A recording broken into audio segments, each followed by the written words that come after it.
Doctor Babasaheb Ambedkar. ज्याप्रमाणे आपण म्हणतो की अंधार दूर करून ज्ञानाचा प्रकाश दिला, दीन दलितांना सन्मानतेचा श्वास दिला, मूकनायक बनून गरजला तो भीमराव माझा, जगाच्या पाठीवर ठरला तो विचारांचा राजा. असा हा राजा हा संकुचित नाही किंवा एका जातीपुरता किंवा एका धर्मापुरता मर्यादित नसून तो आज विश्वव्यापी डॉक्टर बाबासाहेब आंबेडकर हे आहेत. राष्ट्रीय तर आहेत पण विश्वव्यापी सुद्धा बनलेले आहेत. आपण बघितलेलं आहे की भारताच्या राष्ट्रनिर्मितीच्या प्रवासामध्ये काही व्यक्तिमत्वे केवळ इतिहासापुरती मर्यादित राहत नाहीत, तर ती भविष्यामध्ये एक दीपस्तंभ आणि आपल्या दिशा देण्याचं काम खूप चांगल्या प्रकारे ते करत असतात. समता आणि संविधान या मूलभूत तत्वावर आधारलेली त्यांची राष्ट्रदृष्टी आजही आपल्या राष्ट्राच्या प्रगतीचा भक्कम असा पाया बनत आहे. आज भारत महासत्तेकडे आत्मविश्वासाने वाटचाल करत आहे आणि या प्रवासाची बीजे खऱ्या अर्थाने डॉक्टर बाबासाहेब आंबेडकरांनीच रोवली आहेत. हे निर्विवाद सत्य आहे. महामानव डॉक्टर बाबासाहेब आंबेडकर यांनी समतेला केवळ सामाजिक मूल्य न मानता राष्ट्राच्या एकात्मतेचा कणा मांडला. त्यांनी जात पात भेदभाव आणि विषमता यांचा कठोर विरोध करत मानवतेच्या आधारावर समाज रचना करण्याचे आवाहन त्यांनी केले. आणि त्याशिवाय धर्मनिरपेक्ष समाजाशिवाय कोणताही विकास हा टिकाऊ ठरू शकत नाही ही त्यांची ठाम भूमिका त्यांनी स्पष्ट केली. त्यांच्या या विचारामुळे समाजात परस्पर सन्मान, बंधुता आणि एकात्मतेची भावना दृढ होत गेली. आपण आज भारताच्या ह्या एकसंख्येची खरी जी ताकद आहे ती डॉक्टर बाबासाहेब आंबेडकरांची दूरदृष्टी आहे असं आपल्याला मानावं लागेल. भारतीय राज्यघटनेचे शिल्पकार डॉक्टर बाबासाहेब आंबेडकर यांनी राष्ट्राला दिलेली सर्वात मोठी देणगी म्हणजे संविधान. त्याने अत्यंत सखोल अभ्यास, दूरदृष्टी आणि राष्ट्रहिताच्या दृष्टीने ही राज्यघटना घडवली. या संविधानामुळे भारत केवळ स्वतंत्र राष्ट्र राहिलं नाही तर एक सशक्त, संघीय आणि सार्वभौम देश म्हणून जगासमोर उभा राहिला. आज भारताकडे वाकड्या नजरेने पाहण्याची कुणाची हिंमत होत नाही. यामागे या संविधानाने दिलेले संस्थात्मक ताकद आणि स्थैर्य आहे. हे केवळ डॉक्टर बाबासाहेब आंबेडकरांचे भारतीय जनतेवरील महान उपकार आहेत. समाजातील सर्वात वंचित, सर्वात उपेक्षित आणि सर्वात दुर्बल या घटकांच्या उन्नतीशिवाय राष्ट्राची प्रगती अपूर्ण राहते ही त्यांची ठाम भूमिका होती.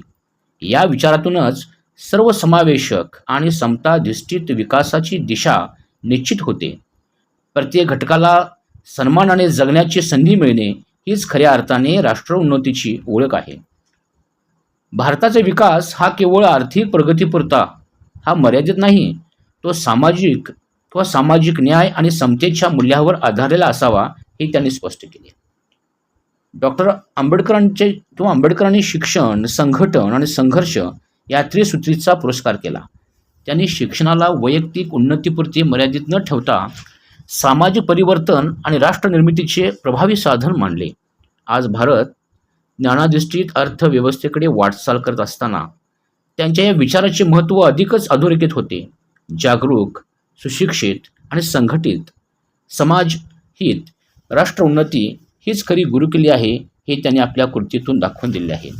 परंतु आजही काही संकुचित नेते आज डॉक्टर बाबासाहेब आंबेडकरांना फक्त दलितांचे नेते हीच उपमा देतात, कारण त्यांना त्याच चौकटीमध्ये त्यांना बसवायचं आहे. परंतु जर आपण बघितलं की आज जर बाबासाहेबांचे अनेक लेखनाचा आपण जर अभ्यास केला, त्यांच्या भाषणांचा अभ्यास केला, त्यांच्या कार्यांचा आपण अभ्यास केला तर आपल्याला लक्षात येईल की डॉक्टर बाबासाहेब आंबेडकर हे दलितांचे नेते होतेच, त्यात काय वाद नाही. पण त्यांनी अनेक कामं केलीत, अनेक लोकांच्यासाठी, अनेक तळागाळातल्या लोकांच्यासाठी त्यांनी काम केलं. त्यातलं सगळ्यात महत्त्वाचे म्हणजे आपण आज डॉक्टर बाबासाहेब आंबेडकरांना कायदेतज्ञ म्हणतो, अर्थतज्ञ म्हणतो, धुरंधर राजकारणी म्हणतो, प्राध्यापक, प्राचार्य, तत्त्वज्ञ, भारतीय संविधानाचे शिल्पकार, महान देशभक्त, कामगार नेते, पत्रकार, संपादक, युगनायक, मूकनायक अशा अनेक विशेषणे आपण त्यांना वापरतो. परंतु कृषीप्रधान असणाऱ्या भारत देशात शेतकऱ्यांची हित पाहणारे शेतकऱ्यांचे नेते ही बाबासाहेबांची ओळख आणि त्या संबंधीचे बाबासाहेबांचे कार्य आजही अनेकांना माहीत नाही. शेतकरी सुखी तर देश सुखी असे म्हणणारे डॉक्टर बाबासाहेब आंबेडकर शेतकऱ्यांच्यासाठी काय करतात आणि शेतकऱ्यांच्या हितासाठी काय सांगतात हे शेतकऱ्यांना आणि शेतकऱ्यांच्या पुढच्या पिढ्यांना समजले पाहिजे. ते शेतकरी नेते डॉक्टर बाबासाहेब आंबेडकर त्यांना उमजले पाहिजेत. आपण जर बघितलं तर काळाचा पुढचा विचार करणारे दूरदृष्टीचे युगपुरुष डॉक्टर बाबासाहेब आंबेडकर यांनी 100 वर्षापूर्वी साधारण 1918 साली शेतीच्या समस्या व उपाय सांगणारे small holding in India and their remedies हे पुस्तक लिहिले. त्यात डॉक्टर बाबासाहेब आंबेडकर शेतकऱ्यांना अनेक महत्त्वाच्या गोष्टी सांगतात. शेतीची वाढत्या पिढीनुसार, विस्तारित कुटुंबानुसार सतत होणारी विभागणी ही भविष्यात शेतकऱ्यांना अल्पभूधारक करण्यास कारणीभूत ठरणार आहे. हे डॉक्टर बाबासाहेब आंबेडकर आजपासून 100 वर्षापूर्वी किंवा 125 वर्षापूर्वी त्यांनी सांगितले होते. पूर्वजाकडे शेकडो एकर जमिनी असणाऱ्या शेतकऱ्यांच्याकडे आज केवळ पोट भरावे इतके जमिनीचे तुकडे उरलेले आहेत. आज ते अल्पभूधारक झालेले आहेत. भविष्यात हे असं होईल हे बाबासाहेब आंबेडकरांनी 100 ते 125 वर्षापूर्वी सांगितले होते. यावर त्यांनी उपायही सांगितला होता. आपल्या भाषणामध्ये ते उपाय सांगायचे, शेतकऱ्यांच्या भाषणामध्ये सांगायचे की बाबासाहेब सांगत होते की तुमचं एकच मूल शेती ठेवा. इतर मुलांना उद्योग, व्यापार, शिक्षण, सेवा क्षेत्रामध्ये घाला. म्हणजे शेतीवरील उपजीविकेचा ताण कमी होईल. जमिनीच्या वाटण्या कराव्या लागणार नाहीत. फक्त शेतीवरच तुमचं पूर्ण कुटुंब अवलंबित राहणार नाही. आज आपण पाहतोय की आज अनेक शेतकरी आपल्याला ओरडताना दिसतात. अनेक शेतकरी अल्पभूधारक आपल्याला दिसतात. आम्ही शेती करतो आणि आमची प्रगती होत नाही. दुष्काळ पडला तर आम्हाला खायला काही राहत नाही. आत्महत्या करण्याची वेळ येते. मूल बाळ ही शिकवायची कशी? विचार करा. बाबासाहेब किती दूरदृष्टीचे होते. ते तेव्हा सांगतात की एक मूल शेतीमध्ये आणि दुसरं मूल उद्योग, व्यवसाय, शिक्षण, सेवा क्षेत्रामध्ये म्हणजे नोकरीला लावा किंवा व्यवसायात पाठवा. तिथून तुम्हाला नियमितपणे निश्चित ठराविक आर्थिक उत्पन्न मिळेल. हे दूरदृष्टीचे बाबासाहेब आंबेडकर जर आम्हाला कळले असते तर शेतीचं इतकं विभाजन, शेतीचे इतके तुकडे झाले नसते आणि अल्पभूधारक होण्याची वेळसुद्धा शेतकरी याच्यावर आली नसते. डॉक्टर बाबासाहेब आंबेडकर आपल्या काही पुस्तकात ते लिहितात की शेतमालाला योग्य बाजारभाव, हमीभाव मिळावा, तो दर उत्पन्न खर्चावर निर्धारित असावा, ही संकल्पना बाबासाहेबांनी त्यावेळी सांगितली होती. आपण बघितलं की डॉक्टर बाबासाहेब आंबेडकर हे कोकण प्रांत शेतकरी संघाचे सुद्धा मार्गदर्शक होते. डॉक्टर बाबासाहेब आंबेडकर जेव्हा मुंबई विधिमंडळात गेले तेव्हा विधिमंडळात गेल्यानंतर त्यांनी जे पाहिलं किंवा जे पहिलं भाषण म्हणजे जे लोकांची दयनीय अवस्था, शेतकऱ्यांची दयनीय अवस्था पाहून त्यांनी आपले पहिलं भाषण केलं होतं विधिमंडळामध्ये. आणि ते पहिलं भाषण जाती किंवा धर्मांना न्याय द्या किंवा त्यांचे प्रश्न मांडणार नव्हते, तर शेतकऱ्यांना न्याय मिळावा म्हणून शेतकऱ्यांच्या प्रश्नावर त्यांनी भाषण केलं होतं.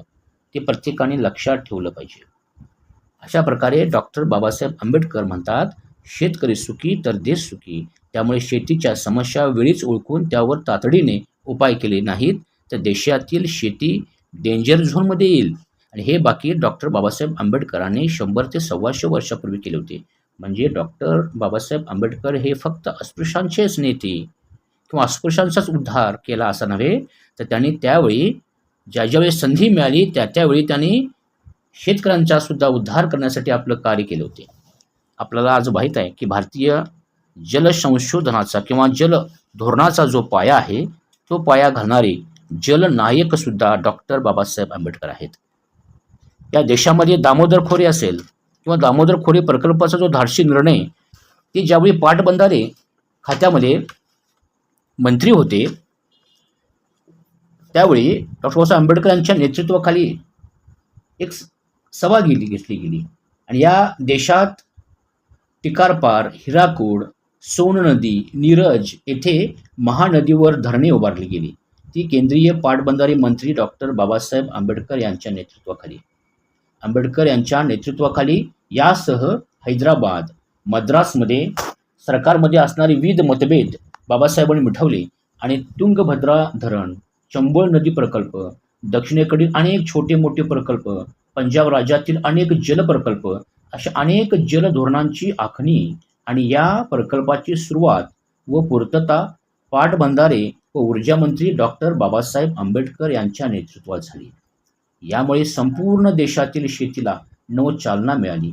शेती उत्पादन वाढले, शेतकरी संपन्न झाला, शेतकऱ्याला त्यांचे हक्क, अधिकार आणि हक्काचे पाणी मिळाले, जमिनी हिरव्यागार झाल्या. एक प्रकारे डॉक्टर बाबासाहेब आंबेडकरांनी भारत देशामध्ये आपल्या अभ्यासपूर्ण धोरणाने, जलविषयक नियोजनाने आणि पाटबंधारे मंत्रिपदाच्या काळातील निर्णयाने या देशात जलविकासाचा पाया घातला. दूरगामी विचार करत भारतातील जलधोरणाचा पाया घालणारे जलनायक म्हणजे डॉक्टर बाबासाहेब आंबेडकर. डॉक्टर बाबासाहेब आंबेडकर म्हणतात, निव्वळ आपल्या उत्पन्नाच्या अंदाजावर शेत सारवला होता. म्हणजे ज्याप्रमाणे त्यांनी जलविषयक नियोजन केलं आणि शेतकरी सुखी झाला. आणि त्यांनी सांगितलं की हे उपाय पण सांगितले की जे पुढील सरकार जे आहे ते अंमलात, ह्या ज्या योजना आहेत त्या जरी अंमलात आणल्या तरी आज शेतकऱ्यांच्यावर चांगली वेळ येईल आणि शेतकऱ्यांच्या मुलांच्या सुद्धा या गोष्टी लक्षात येतील. अशा प्रकारे डॉक्टर बाबासाहेब आंबेडकर हे फक्त दलितांचे नेते नव्हते, ते शेतकऱ्यांचे होते आणि ते जलनीतिकार सुद्धा होते. आपण आजही बघतो, आज डॉक्टर बाबासाहेब आंबेडकरांनी आपली कारकिर्दीमध्ये या देशातील ज्या शोषित, पीडित, वंचित, दीनदलितांना न्याय मिळवून देण्याचा प्रयत्न केला. त्यातील सर्वात महत्त्वाचा एक घटक म्हणजे कामगार वर्ग. हा कामगार वर्ग म्हणजे कुण्या एका जातीचा, एका धर्माचा नाही, तर या देशातील सर्व कामगार ते कोणत्याही जातीचे, धर्माचे असो, त्यांना न्याय मिळवून देण्यासाठी डॉक्टर बाबासाहेब यांनी 19व्या शतकामध्ये लढले. ते बाबासाहेबांनी त्या काळामध्ये कामगारांसाठी, कष्टकऱ्यांच्यासाठी, विविध कर्मचारी या सर्वांसाठी जे कार्य करून ठेवले होते त्यांचीच फळे आज कामगार, नोकरदार, अधिकारी हे सर्वजण चाकत आहेत. परंतु विश्वरत्न डॉक्टर बाबासाहेब आंबेडकरांना काही लोकांनी एका चौकटीत बंदिस्त करून आंबेडकर हे केवळ दलितांचे उद्धार करते इतकंच मर्यादित करून ठेवलं आहे. खरं तर या पलीकडचे या देशातील सर्व शोषितांना, वंचितांना, कामगारांना, महिलांना, कष्टकरी, शेतकरी, भटके, विमुक्त अशा सर्वांना न्याय मिळवून देणारे बाबासाहेब, आधुनिक भारताचे शिल्पकार असणारे बाबासाहेब नव्या पिढीने समजून घेणे गरजेचे आहे. यासाठी बाबासाहेबांच्याकडे नव्या दृष्टिकोनातून पाहून अभ्यास करावा लागेल. आपल्याला माहीत आहे की या देशातला कष्टकरी, कामगार, शेतमजूरपासून ते कारखाना मजुरापर्यंत, घर मजुरी करणाऱ्या आई बाईपासून ते मिलमध्ये काम करणाऱ्या ताईपर्यंत असे सर्व मजुरांचं, कामगारांचं दुखणं हे बाबासाहेबांनी आपलं वाटलं. बाबासाहेब आपला पहिला राजकीय पक्ष थेट मजुरांच्याच नावे स्थापन करतात. स्वतंत्र मजूर पक्ष म्हणजे ते कोणत्याही जातीवरून, कोणत्याही धर्मावरून किंवा कोणत्याही एका विशिष्ट हेतू लक्षात ठेवून त्यांनी आपला पक्ष स्थापन केलं नाही, तर स्वतंत्र मजूर पक्ष यावरून त्यांनी आपला पक्षांचं नाव दिलं. आणि बाबासाहेबांनी या देशातील सर्व प्रश्नांच्या आधी कामगारांच्या हितालाही प्राधान्य दिले. डॉक्टर बाबासाहेब आंबेडकरांचे कामगारांसंबंधीचे धोरण किंवा त्यांची कामगारबाबतची तळमळ ही वरवरची नाही किंवा ती फक्त कामगारांना आपल्या बाजूने वळवून नेता होण्यासाठी नाही, हे आपण या ठिकाणी लक्षात घेतले पाहिजे. कारण डॉक्टर बाबासाहेब आंबेडकर आपल्या राजकीय जीवनाची सुरुवात करत असताना 1936 साली आपला जो पक्ष स्थापन केला तो स्वतंत्र मजूर पक्ष. या ठिकाणी ही गोष्ट आपण लक्षात आणि आवर्जून घेतली पाहिजे. या देशातील कष्टकरी, कामगार, शेतमजूर या सगळ्यांच्यासाठी बाबासाहेबांनी हे सगळे प्रयत्न केले आणि म्हणूनच आज अनेक मजुरांना ज्या काही सवलती मिळतात त्या बाबासाहेबांच्या कृपेमुळे आहे. शेतमजुरांना किमान मजुरी देणं म्हणजे मोठमोठ्या जमीनदाराकडे शेकडो एकर जमिनी होत्या त्या काळात. त्यांच्या वाडवडिलांच्याकडून त्यांच्याकडे वारसाहक्काने आलेल्या होत्या. त्या शेतजमिनी कामासाठी शेतमजूर म्हणून सर्वसामान्य कष्टकऱ्यांना राबवून घेतले जायचे. त्या बदल्यात त्यांना अगदी किरकोळ मोबदला दिला जायचा. अनेक वेळा आर्थिक नव्हे तर फक्त जीवनावश्यक खाण्याच्या गोष्टी देऊन त्यांच्याकडून कष्ट करून घेतले जायचे. शेतमजूर म्हणजे जमीनदारांचे, सावकारांचे गुलाम अशी परिस्थिती झाली होती. कष्ट करायचं मजुरांनी आणि उत्पादन सर्व जमीनदारांच्या घरी. कितीही कष्ट केलं तरी शेतमजुराला हक्काची शेतजमीन मात्र कधीच मिळायची नाही. त्यांच्या पिढ्यानपिढ्या या जमिनीदारांच्या शेतात राबण्यात गेल्या. त्यांना योग्य वेतन कधीही दिलं गेलं नव्हतं. बाबासाहेबांनी या शेतमजुरांना कामाच्या बदल्यात योग्य वेतन मिळावं यासाठी आवाज उठवला. याबरोबरच बाबासाहेबांनी कोकणातील खोती पद्धती, शेतकऱ्यांचे, शेतमजुरांचे शोषण करणारी पद्धती होती, त्या विरोधात मोठा लढा उभारला. पुढे मुंबई विधिमंडळामध्ये खोटी पद्धत बंद केली, कायदा पारित केला व शेतकऱ्यांना न्याय मिळवून दिला. त्याचबरोबर कामाचे ताससुद्धा बाबासाहेब आंबेडकर हे मजूरमंत्री होण्याआधी या देशात कामगारांसाठी कामाची कोणतीही ठराविक वेळ नव्हती. उद्योग व्यवस्थापन मालक यांना जोवर वाटेल तोवर कामगाराकडून काम करून घेतले जायचे. 15-15 तास कामगारांना राबवून घेतले जायचे. बाबासाहेबांनी कामगारांचे हे हाल त्यांना पाहिले नाही. त्यावर उपाय म्हणून बाबासाहेबांनी कामगारांचे दिवसातील कामाचे तास निश्चित केले.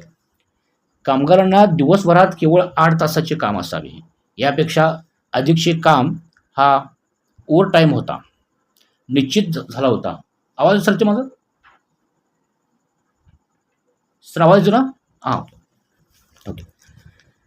तर ते 12-15 तास कामावरून 8 तास करणारे कामगारांचे तारणहार डॉक्टर बाबासाहेब आंबेडकर हे आहेत.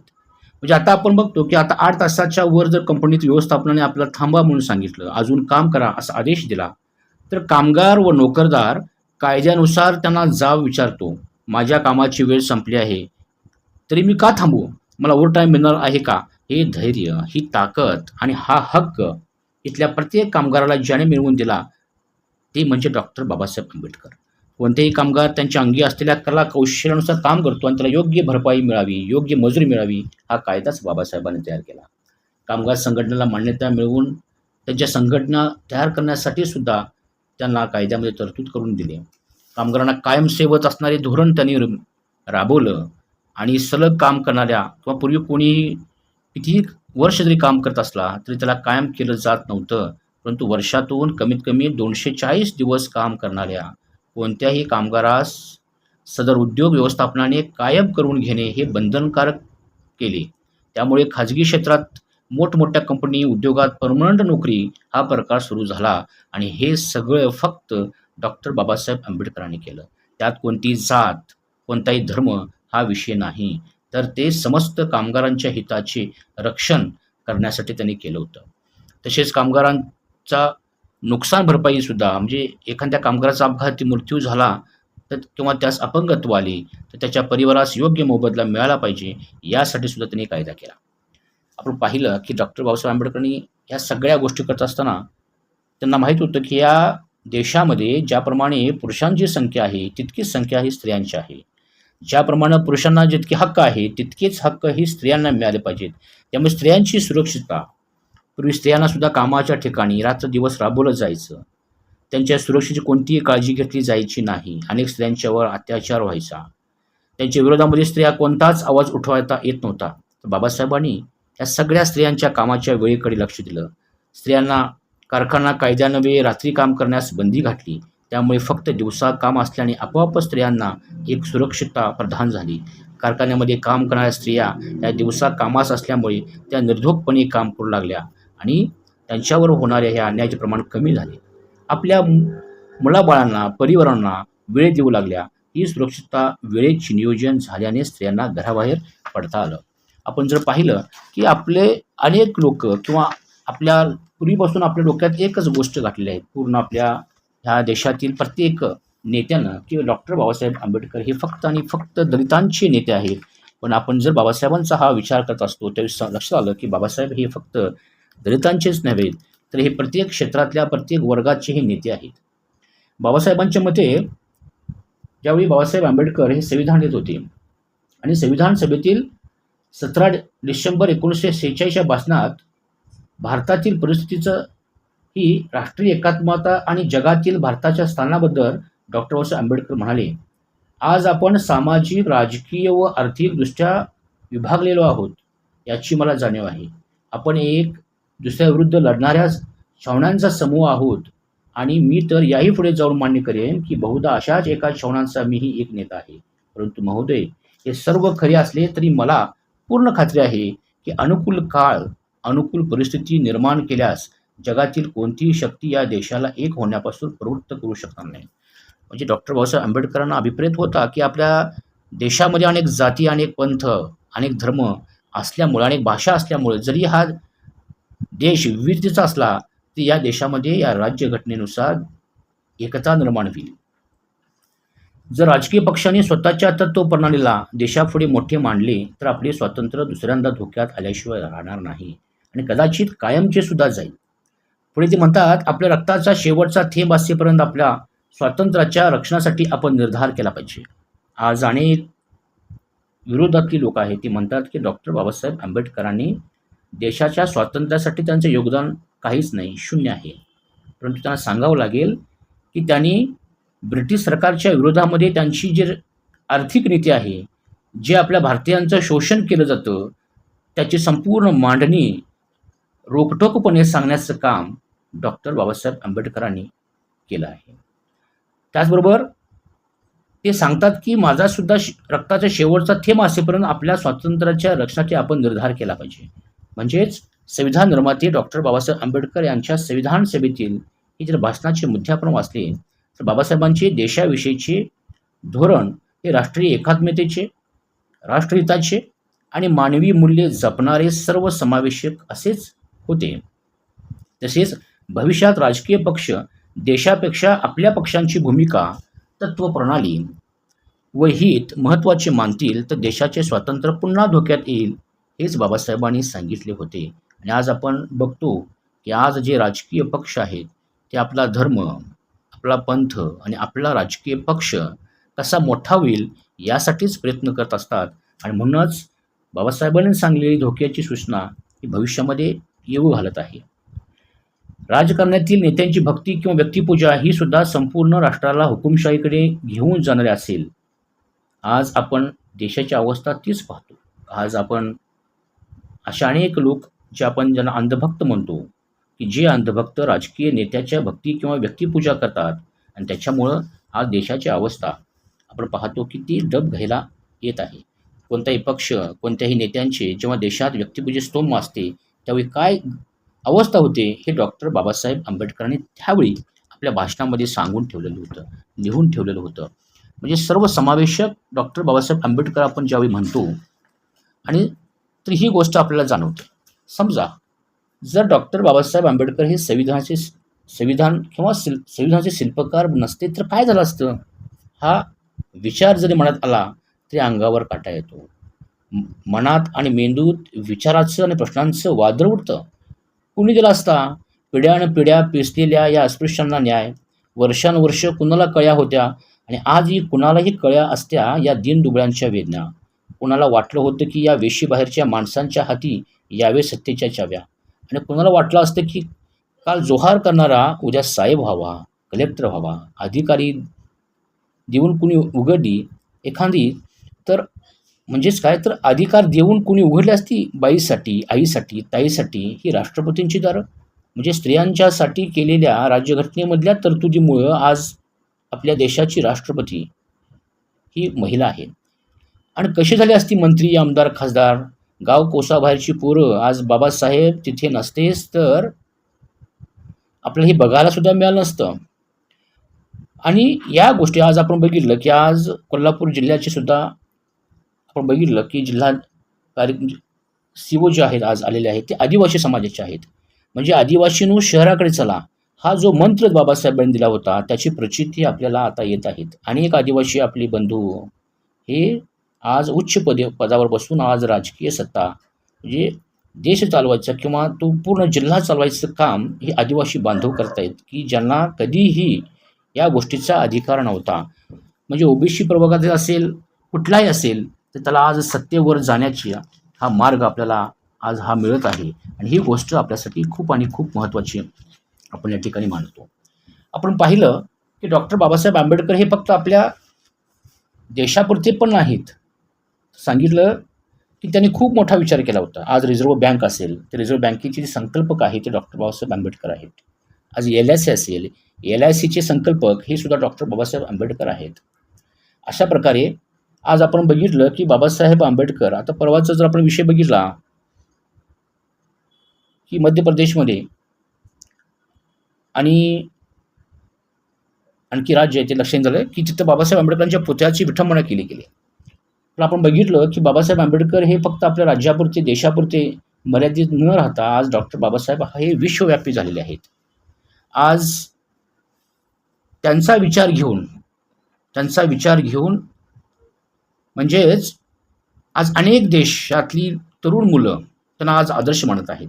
मागील काही काळापासून आपण जर बघितलं की यॉर्क युनिव्हर्सिटी ही कामगार संघर्षाची केंद्र बनलेली आहे. तेथे प्राध्यापकांचे आणि अनेक संप झालेत आणि 2018 मधील त्या कॅनडाच्या इतिहासातील प्रदीर्घ विद्यापीठाचा संप झाला आणि हा संप यॉर्क युनिव्हर्सिटीमध्ये झाला आणि तिथं संघर्षाची किनार लाभलेल्या या युनिव्हर्सिटीमध्ये न्याय हक्कासाठी लढणारे तिथले प्राध्यापक, इतर कर्मचारी यांना आपल्या संविधानिक संपाच्या व इतर न्यायाच्या लढ्यामध्ये जगातील महान सामाजिक योद्धे विश्वरत्न डॉक्टर बाबासाहेब आंबेडकर हे आपले वाटले आणि त्यांनी तो पूर्ण लढा दिला आणि त्यांनी त्यात यशस्वी झाले. या यॉर्क युनिव्हर्सिटीमधले बाबासाहेबांच्या त्यांनी पुतळा सुद्धा तयार केला, कारण ते एक आदर्श स्थान बनलं आणि त्याचं अनावरण केलं गेलं. आणि त्यावेळी तिथल्या डॉक्टर सुखदेव थोरात यांनी प्रमुख भाषण होतं आणि त्यांनी सांगितलं आणि त्यांनी बाबासाहेब आंबेडकरांकर हे फक्त भारत देशाचे आज राहिले नसून ते पूर्ण विश्वाचे आहेत. आज आपण अनेक बघतो की अनेक देशामध्ये डॉक्टर बाबासाहेब आंबेडकरांच्या विचाराचा प्रेरणास्रोत घेण्याचं काम हे केलं गेलं आहे. म्हणजे जगात सर्वत्र प्रेरणेचा स्रोत, लढाईचं बळ, समतेचं प्रतीक, न्यायाचं प्रतीक म्हणून डॉक्टर बाबासाहेब आंबेडकर यांचे पुतळे उभारले गेले आहेत. हे सर्व भारतीयांसाठी अभिमानाची गोष्ट आहे आणि तुम्हा आम्हासाठी सुद्धा अभिमानाची गोष्ट आहे. आता राहिला प्रश्न तो धर्मांतराचा. आपण पाहिलं की डॉक्टर बाबासाहेब आंबेडकरांनी धर्मांतर केलं म्हणजे देशासंबंधी विद्रोह केला, देशामध्ये फूट पाडली, असं काही अल्प बुद्धीची लोक म्हणतात. पण आपल्याला माहीत आहे की बाबासाहेब आंबेडकरांनी येवला या ठिकाणी धर्मांतराची घोषणा केली. पण मधला जो 22 वर्षाचा काल होता, म्हणजे 1956 पर्यंतचा, तर त्यांनी संपूर्ण अनेक धर्माचा त्यांनी अभ्यास केला आणि पंथांचा अभ्यास केला आणि त्यांनी आपण काय निवडायचं तर आपण बौद्ध धम्म, बौद्ध विचारच स्वीकारायचं हा ते निर्णय घेतला. हा निर्णय कशासाठी घेतला तर भगवान बुद्ध हे मूळ आपल्या मातीतले, त्यांचे विचार आपल्या मातीतले, त्यांचे विचार समतेचे. इतर कुठल्याही जातीमध्ये, इतर कुठल्याही धर्मामध्ये ही समानता नाही. प्रत्येक धर्मामध्ये उच्च निश्चित आहे, परंतु भगवान बुद्धाने दिलेल्या या धम्मामध्ये त्यांना समानता दिसली. त्यामुळे धर्मांतराने मिळालेली महत्त्वाची गोष्ट म्हणजे हा समाज व्यवस्थेने पारंपरिक ठरवून दिलेल्या कामातून बाहेर पडून रोजगाराच्या नव्या संधीकडे तो वळा. आज अगदी जागतिक संधीही त्यांना खुणवत आहेत. तसे यातील अनेकांनी शेकडो लोकांसाठी स्वतः रोजगाराच्या अनेक नव्या संधी निर्माण केल्या आहेत. आज आपली लोक पारंपरिक कामं सोडून हा समाज नव्या रोजगार संधीकडे, कामाकडे वळल्यामुळे आपोआपच आपल्याकडे आर्थिक सक्षमता आली, त्यांच्या राहणीमानामध्ये बदल झाला. साहजिकच त्यांच्याकडे बघण्याचा सामाजिक दृष्टिकोन आपोआप बदलत गेला. या समाजास एकूण सामाजिक प्रक्रियेमध्ये गृहीत धरणे बंद झाले व त्यांचे स्वतःचे अस्तित्व निर्माण केले. आपल्याला माहिती आहे की डॉक्टर बाबासाहेब आंबेडकरांनी सम्राट अशोकानंतर, अखंड भारतावर राज्य करणाऱ्या सम्राट अशोकानंतर जर धम्म प्रसारित केला असेल, पुनर्जीवित केला असेल तर तो डॉक्टर बाबासाहेब आंबेडकरांनी केलेला आहे. म्हणजे धर्मांतर सुद्धा ही एक राष्ट्रीय कार्यच आहे. त्यांनी जर मुस्लिम धर्म स्वीकारला असता, ख्रिश्चन धर्म स्वीकारला असता तर आपल्या देशामध्ये अराजकता माजली असती. आज ही गोष्ट ह्या लोकांना आपण समजावून देणं हे खूप गरजेचं आहे. कुणीतरी बाबासाहेबांना त्यांची म्हणतोय म्हणून ते आमचे नाहीत किंवा त्यांनी बाबासाहेबांना खूप चौकटी बांधून ठेवले असे आरोप करण्याआधी बाबासाहेबांना मी किती स्वीकारलं आहे हेही बघणं खूप गरजेचं आहे. प्रत्येकाने माझ्या घरी किंवा कधी मी बाबासाहेबांचे विचार किती मानतो, मी जय भीम बोललो किंवा मी बुद्ध किंवा मी बुद्धिस्ट आहे म्हणून मी बुद्धिस्ट होणार नाही. तर बाबासाहेबांचे विचार हे आपल्या स्वतःपर्यंत, आपल्या स्वतःसोबतच आपल्या कुटुंबापर्यंत घेऊन जाणं हेही खूप महत्त्वाचं आहे. आपण पाहिलं आहे की आज बाबासाहेबांचे अनेक पुतळे हे अनेक देशात आहेत. London school of economics London, Columbia विद्यापीठ New York America, Indian high commission house London, Simon Fraser university Burnaby Canada, Koyasan university Japan, doctor Bhimrao Ramji Ambedkar स्मारक लंडन UK, यॉर्क विद्यापीठ टोरंटो कॅनडा, संयुक्त राष्ट्रसंघ America, doctor Ambedkar high school Hungary, university of western Sydney Australia, तसे Brandeis विद्यापीठ Boston America, Melbourne विद्यापीठ Australia, university of Massachusetts म्हणजे Amherst अमेरिकेमध्ये, दक्षिण आफ्रिका, बुद्धविहार Wolverhampton UK, Chiang Rai Thailand, रंगकूट Banaras Ram Buddha Vihar Ramu Bangladesh, Mahatma Gandhi Institute Moka Mauritius, भारतीय दूतावास Baku Azerbaijan, Ho Chi Minh City Vietnam, तसेच डॉक्टर बाबासाहेब आंबेडकर मेमोरियल अकोकिक अमेरिका. म्हणजेच बंधूंनो, डॉक्टर बाबासाहेब आंबेडकर हे कोणा एका जाती धर्माची मक्तेदारी नाही आहे, कोणाच्याही एका समाजाची आमचेच बाबासाहेब अशा घोषणा देणे हा सुद्धा मूर्खपणा आहे. ते या संपूर्ण भारताचे बाबासाहेब आहेत. बाबासाहेब हे या देशाचे, या भारताचे आणि संपूर्ण जगाचे शोषित वंचितांचे उद्धारकर्ते बाबासाहेब आहे. हे कोणाची मक्तेदार नाही. त्यामुळे आज बाबासाहेबांना आपण स्वीकारलो म्हणजे आपण त्यांच्या विचारांना स्वीकारणं हे खूप गरजेचं आहे. भारतरत्न डॉक्टर बाबासाहेब आंबेडकर हे राष्ट्रीयत्वाचे प्रतीक आहे.